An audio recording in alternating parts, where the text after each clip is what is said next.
I don't even know how I should start this review, because this is the only scope that I had to review twice just to confirm that I was getting the most out of it as possible. And the reason for that is, on paper, this thing is, as near as makes no difference, perfect. And we'll elaborate on that momentarily. Another thing is, I've been putting this review off for so long that I almost forgot what it was like to actually have this thing. I started filming with this 2 years ago. It's currently mid-October of 2025. I bought this before I moved, and I had done all of my filming for it. And then when I go to edit it together, I'm just like, something doesn't seem right. And then my findings for it and how I felt about it, something was off. So I let it sit for a few months. I revisited it, and I found the exact same, I'm going to call them issues, which you'll be hearing all about momentarily. So that's part of the reason why this review has taken as long as it has.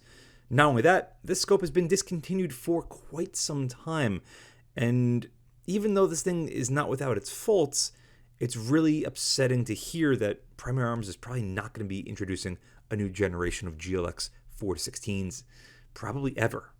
Let me give you some quick stats while you look at me point at this thing. Originally, these things were in the mid-700s price point-wise. You could, of course, find them for cheaper, and if you're lucky enough to find one of these used, if you're so looking for one, you could expect to pay in like the low to mid-500s. I paid in the lower half of that because this thing was painted before I got it. Overall length on this thing is 13.8 inches, which is pretty decent given the magnification range. But the best thing about it, the weight, 23.5 ounces. This thing's as light as some pretty chunky LPVOs, and it offers much better field of view and eye relief and exit pupil size. Field of view, 23.7 feet to 6.3, and the exit pupil, a massive 12.2 millimeter at 4x to 3.2 at 16. That is fantastic. Eye relief, a very standard 3.6 inches. Mix that in at the fact that these are first focal plane, are made in the Philippines, and have locking turrets very similar to what you'd find on Leupold Mark V HD products. And boy howdy, you have something that, again, on paper, is really hard to beat. With that being said, starting out with the fast focus eyepiece, this thing has a rubberized texture to the outside, which is very prominent in Filipino-made scopes. Don't know why, but that's just what they do. Despite this thing's age and abuse that it's seen throughout its entire life, the eyepiece was nice and tight. It was a little bit easy to turn, but once you get it in the correct position, it sort of just sits. The seals sort of relax and it locks up on there pretty good. Felt really smooth and easy to turn, however. One of the best things about this thing is the magnification ring. Just like Leupold products, it is well beneath the 180 degrees standard sweep that we see on most magnified optics. This thing is like 120 degrees, which is excellent. And so is that little tiny thumb ramp with those multiple different screw holes. This way you can position it, hopefully just how you need it. The action on the magnification ring was smooth and easy to turn. Absolutely fantastic. The illumination control also has a rubberized texture on the outside, and the action on it is incredible. The detent on it was very deep and very sharp. You knew exactly when you were taking this thing in or out of a different setting. It was wonderful. The only thing with it is it's really, really wide, but there's a reason for that. The battery compartment cover does have a coin slot, which is great, and the outside diameter does have a texture on it that's very reminiscent of the rubberized texture on the actual illumination control, but it is much smaller diameter, so you don't have to worry about this thing accidentally getting unscrewed whenever you go to adjust it. Inside, you'll see a standard CR2032 battery, but then you're going to see this little special compartment, which is designed to house a spare battery, which is really, really cool. I don't know why more manufacturers don't do this. You buy 2 batteries, you throw one in the optic, you throw another one in the cap for safekeeping, and if you need it, you got it. Underneath the battery, you'll see this has a completely unique PCB board with only 4 fingers that hold it in. But those 4 fingers hold that battery in very securely. Add that all up with the fact that the cap has very nice O-rings to it, and you don't have to worry about anything getting inside this battery compartment. The side parallax also has a wonderful feel to it, but it's also very tight. I should state now that the overall texture that they use on the outside of all these controls is a little bit on the slippery side. It doesn't have any sharp edges to it, and I can understand why they made some of the controls with rubber versus aluminum, but I would prefer the splines to be a little bit more aggressive. You can see that the actual side parallax knob is almost the same diameter as the illumination control, but at least it has two different materials, so this way you could hopefully feel that. I have no complaints with the side parallax knob about how it feels otherwise. I frankly love the push to unlock turrets of the Mark V and even the Mark IV HDs and even the regular CDS turrets found on various Leupold products. And Nightforce tried to do the exact same setup with their Attacker 4016x42, which then they got a cease and desist from Leupold. I don't know how Primary Arms was able to combat that. Maybe they didn't, and that's why they stopped production of these. But nevertheless, I'm a big fan of this style of turret because for me, I'm much more worried about making sure that I'm at 0 mils and locked in. If I'm increasing my elevation to whatever it might be, I'm probably not going to leave it there for long. I'm probably going to either continue to increase it or decrease it or return it back to 0. So being able to quickly set both the elevation and the windage back to 0 to get it to lock in is really convenient and very smart, at least for me. You might have a personal preference where you don't like these style of turrets, and I'd completely understand that. But I really wish, really do wish that I'd see more turrets like this come out in the future. I did have the rare occasion with this particular scope. Again, I don't know if it was just damage or wear and tear, but if I tried to go back down to 0 really hard and fast, it would actually skip past it a little bit, a couple tenths. So keep that in mind. The windage is the exact same as the elevation, but at least all of the markings for your half mil and full mil increments are properly labeled. Left and right, very easy to read, and again, it will lock in on your 0. I really can't say anything bad about these turrets. I really do wish more scopes had them. Moving right into the reticle, and I'm not going to hate on this reticle too much. It's very similar to the exact same milling reticle that we saw with the SLX 4-16, which we might be taking a look at momentarily. And I gotta say, I don't hate it. I do wish it had a couple of minor tweaks. Posts at 3, 6, 9, and 12 would just be nice to help draw your eye to the center.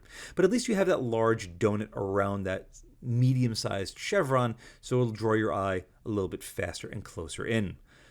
Bringing up the magnification towards its middle, you start getting the full reticle in view, and bringing it up to its maximum of 16x, you can see that chevron is not the biggest, far from the smallest, but I really do kind of wish that it was just a 1 MOA dot, probably like half the size of that.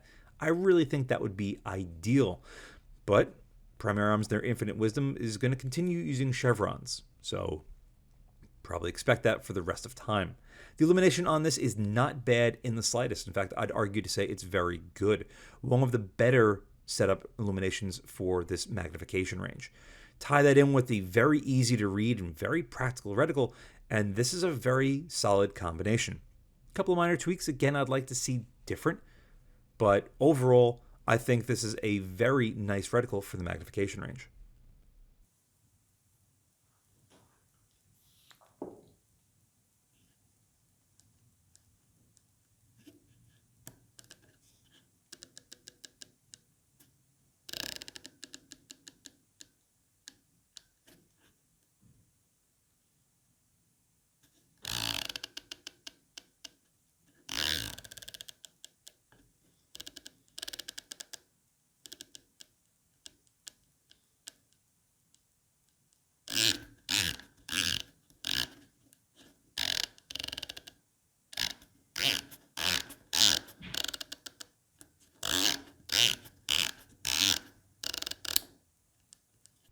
Despite the slight little bit of play inside the detents, this turret is very easy to read and very easy to operate. Again, one of my favorite. Tracking is always something that I'm very keen on checking because you never know when you might have to actually dial for elevation, or windage for that matter. Adjusting the magnification does not yield any sort of shift on the reticle to the target, which is great, And as you can see, the reticle lines up to my target absolutely perfectly. That center chevron's a little bit hard to get perfect because if you go off the tip, it's, not as fine as, some dots can be. So keep that in mind. We're going to try to get as close as possible. Adjusting the side parallax doesn't show a significant change, which is also quite good. To speed things up a little bit, I'm going to fast forward while we look at this.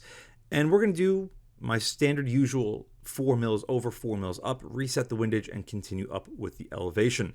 And I'm delighted to say that, again, despite this thing's massive amounts of wear and tear and use, it tracks basically as perfect as you could expect. It looks like it might be about 1/10 of a mil off at, 9 mils, but it's so hard to say for sure that I'm gonna give it a bit of a pass.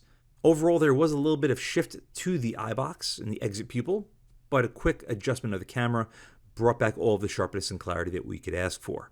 Overall, the tracking performance on this thing was more than good.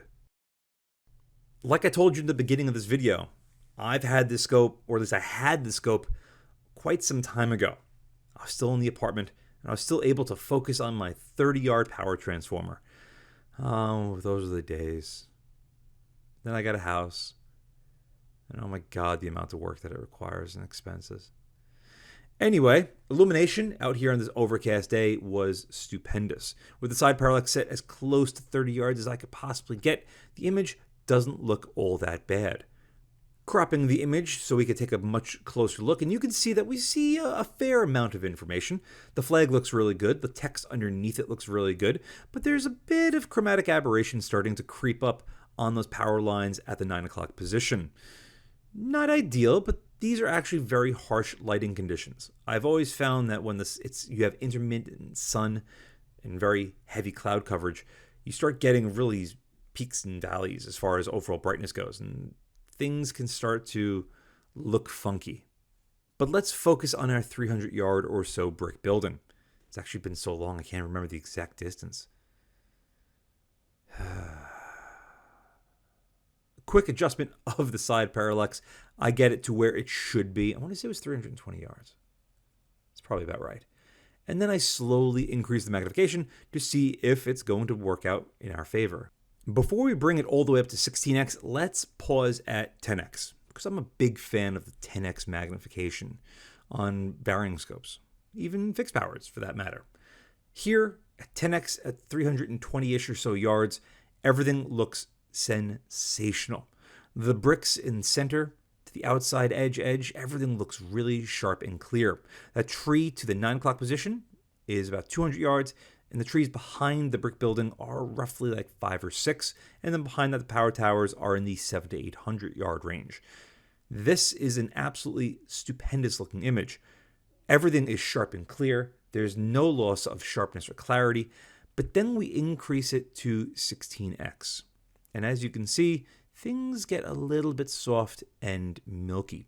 Adjusting the side parallax to the best of my ability yields not a big improvement over what we just saw. And this right here, folks, is this thing's Achilles heel. From 4x to 10x, it is flawless optically. Up to 12x, it's still pretty solid, but from 12 to 16 is when things start to take a tumble down the stairs. And for me, that's completely unacceptable. What's the point of buying a 4 to 16 if you can't use the entire magnification range? Or hell, a 1 to 10 for that matter, which is partly why I don't like them, because they give up so much somewhere along the lines. Whether it's in the middle, the beginning, or the end, it doesn't matter. They still give something up. At 4x, you could see that the depth of field on this thing and the clarity of everything is incredible. But 16x, it just gets soft and hazy and it's not a very good looking image. It's even worse to the naked eye, and I'm not joking here, folks. That's why it took me 2 full turns to review this thing, because I wanted to make sure that I was able to get every ounce of goodness out of it. But sadly, it just didn't have what it takes. Adjusting the camera side to side will also showcase another thing about it that I didn't particularly care for, and that is its image stability. The reticle seems more than sharp enough. In fact, I'd argue that the reticle is fantastic, even with the illumination on. The illumination is visible basically all the way out into the shadows, which is an incredible performance. Sounded like Jimmy from South Park. But optically, it just falls flat on its face. Sure, it does start to improve as we decrease the magnification, and that's the least it could do, but it's still not great. It's on the lower end of the spectrum as far as performance goes here, and for me, especially in a 4-16 powered scope, I just can't accept it. I cannot accept it, because the 4-16 magnification range is perhaps one of my favorite all-time magnifications. It's very old school, but it's trusty and it's simple, and it could be so good. I have some really good 4-16s, and I've had experiences behind a ton of incredible 4-16s, but this is one of the worst. Another reason why this scope makes me so upset is because its lower light performance is actually really solid. Illumination out here in my backyard, shortly after I moved, probably about 6 to 8 months, you could see it's more than bright enough for these environments. Granted, the reticle would probably disappear a little bit if it was off, but that's why you have illumination, right? It just seems to work. Again, you can see the illumination before you can see through the scope, which again is stellar. When I increase the magnification to its maximum, there's no real loss of brightness to the image, which is really nice to see. But that's it. Let's take a closer look. This is a little bit over a year from the first video that I took with this thing. Again, I really wanted to make sure I wasn't tripping. Focusing on my much more precision-focused targets now, let's increase the magnification again to make sure that it wasn't just me. Nope, definitely wasn't just me. You can see some mirage, because again, it was clearly very cold outside, and my house is a little bit warmer than that, and we're going to have a little bit of wind turbulence. But that's as good as the image was able to get.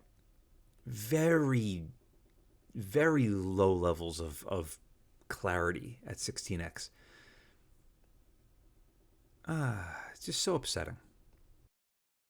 I'm not even going to bother with extreme long ranges with the GLX, because looking at the power tower at 700 or so yards gave you more than enough information to understand that it's not going to perform great. One of the biggest reasons why I was so disappointed with the GLX 4-16 was because of the newer generation SLX 4-16. This one's by 44 as opposed to by 50 with the GLX, but don't let that fool you. This SLX is so good at being this magnification that it's just perplexing that they only sold it for $300 back when it was available. Overall length is a little bit longer than the GLX, 14.25 inches. It's a little bit heavier at 25 ounces. Field of view, though, is really quite similar, but it goes to the SLX because we have a larger view looking through it. 26.6 to 6.5 versus 23.7 to 6.3. Exit pupil still goes to the GLX, but not by much. 11.5 to 12.2, 2.75 to 3.2. Eye relief is exactly the same. Reticle on this are, well, identical between the two. The SLX actually has better illumination than the GLX, and oh, such a better looking image. Depth of field on the SLX is also exceptionally good. I really loved that thing. I wish I had bought one. I really, really do, because I would have put it on something and I probably would have left it there for a very long time. And this is just one example of why I'm so disappointed with the GLX, because the SLXs can do it. Why can't the GLXs? No idea. There's no real comparison between these two when it comes to optics. The GLX is just muddy and run down, and the SLX, well, it really isn't. And this is about as close to an apples-to-apples comparison as I could really make it. They have the exact same reticle. They're the exact same magnification. They're really close to size and weight. And price-wise, well, the SLX is less than half the price of the GLX, albeit when you could buy them both brand new. But see, this doesn't really make sense. Why are you showing us two scopes we can't buy new? You're absolutely right. Let's move on and look at another scope that you can buy new. Now, I do understand that the EP4 from Arken would be much better than this SH4 Gen 2, but I haven't got my hands on the EP4. But on paper, I think I'd really, really like the EP4. And price-wise, it's really competitive. It's $300 right now. Again, mid-October 2025. But because I don't have any hands-on experience with that, I'm going to show you the SH4 Gen 2. This is not that similar to the GLX. Yes, the magnifications might be the same, but this is a 34mm tube scope as opposed to a 30. It's still fairly inexpensive in the mid to low 300s, but its length is actually quite interesting to talk about. It's an inch shorter, 12.8 inches. But the weight's going to get you. 12 ounces heavier than the GLX at 35.6 ounces. Overall field of view, massive win for the SH4, 30 feet to 23.7 and 7.5 to 6.3. And for me, honestly, the most interesting is the exit pupil. It's the exact same between the two, 12 millimeters to 3 millimeters. It's fantastic. And so is the eye relief at 3.6 inches. The SH4 is much more focused towards precision, and it does so extremely well. For a very low budget precision optic, the SH4 has to be looked at. The EP4, I'm sure, would work easily as well as the SH4, but just smaller and lighter. So if you're looking for that, maybe give one of those a shot. I would love to buy one of those. Maybe one day I will. But until such time, the GLX is completely outclassed compared to the SH4 when it comes to optical performance. So again, no real surprise there. And just because I can, the GLX was again in the mid to low 700s. When the Optica 6.3 to 18x50 was first introduced, it wasn't that much more expensive.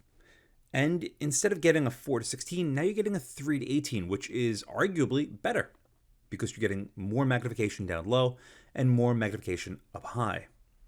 Lengthwise, though, the Optica was an inch longer, about 6 ounces heavier. Field of view is going to be different, again, because the magnification ranges. Exit pupil wasn't going to be as large as the GLX, but the eye relief is also more generous at 3.9 inches. Optically, the Meopta Optica 6 is just about as good as you could get for a 3 to 18. I've actually struggled to find a replacement for it.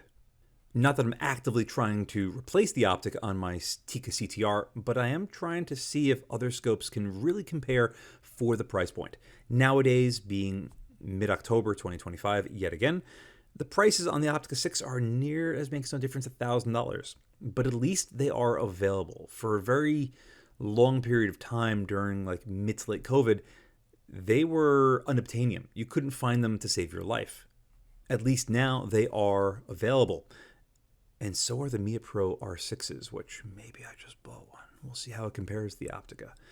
Between these two, there's zero comparison. As much as I like so much about the GLX, the Optica just takes it and shoves its face in the dirt and makes it squeal like a piggy. The Optica 6 is by far and away the best optic you could probably get for the money. I don't know, that's a real bold statement. But between these two, there's zero comparison.